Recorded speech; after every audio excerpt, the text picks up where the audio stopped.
Assalamualaikum soleh dan soleha. Hari ini anak-anak Ustadz akan melanjutkan pembelajaran. Nah, sebelum memulai pembelajaran, ada baiknya anak-anak Ustadz berdoa terlebih dahulu. Sikap berdoa. Doa sebelum belajar. Bismillahirrahmanirrahim. Rabbis rahli sadri wa yassirli amri wahlul uqdatam min lisani yafqahu qawli. Rabbi zidni ilman warzuqni fahman. Sabbit qalbi ala dinika wa ala ta'atika subhanaka inni kuntu minal zalimin. Sebelum memulai pembelajaran, Ustadz harap soleh dan soleha telah melaksanakan kegiatan keagamaan seperti murajaah, zikir, infak, sholat duha, dan sholat wajib. Selain itu, soleh dan soleha harus melatih life skill-nya di rumah. Hari ini kita akan melanjutkan pembelajaran sekaligus mengulang pembelajaran sebelumnya. Adapun muatan imtaknya yaitu Surat Al-Bayyinah ayat 5 yang bunyinya A'udzu billahi minasy syaithanir rajim. Bismillahirrahmanirrahim. Wa ma umiru illa liya'budullaha mukhlishina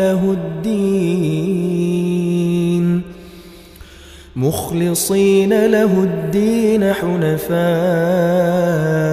wa yuqimus salata wa yu'tuz zakah wa dzalika dinul qayyimah. Artinya, padahal mereka tidak disuruh kecuali supaya menyembah Allah dengan memurnikan ketaatan kepadanya dalam menjalankan agama yang lurus, dan supaya mereka mendirikan sholat dan menunaikan zakat. Dan yang demikian itulah agama yang lurus. Maksud dari ayat ini adalah kita tidak boleh menyembah apapun kecuali menyembah Allah.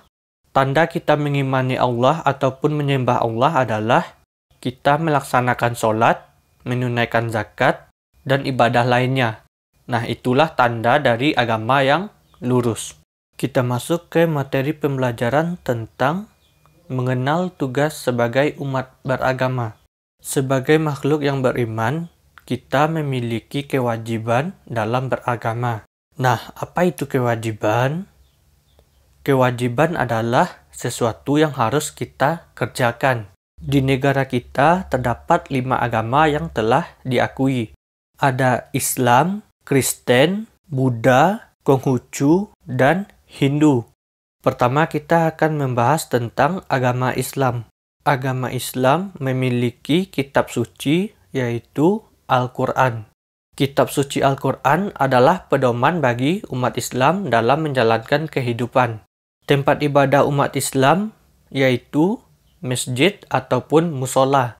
Pemimpin orang Islam biasanya disebut ustadz, kiai, ataupun ulama.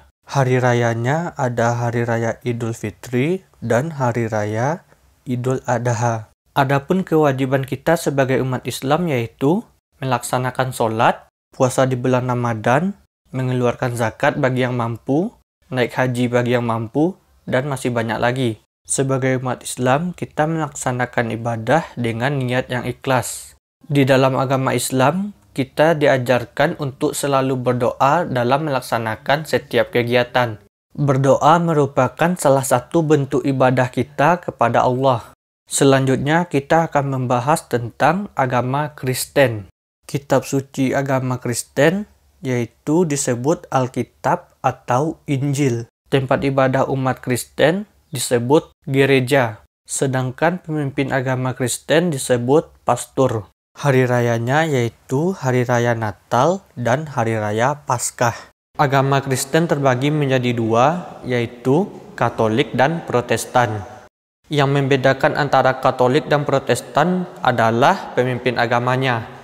Pemimpin agama Katolik disebut pastor, sedangkan pemimpin agama Protestan disebut pendeta.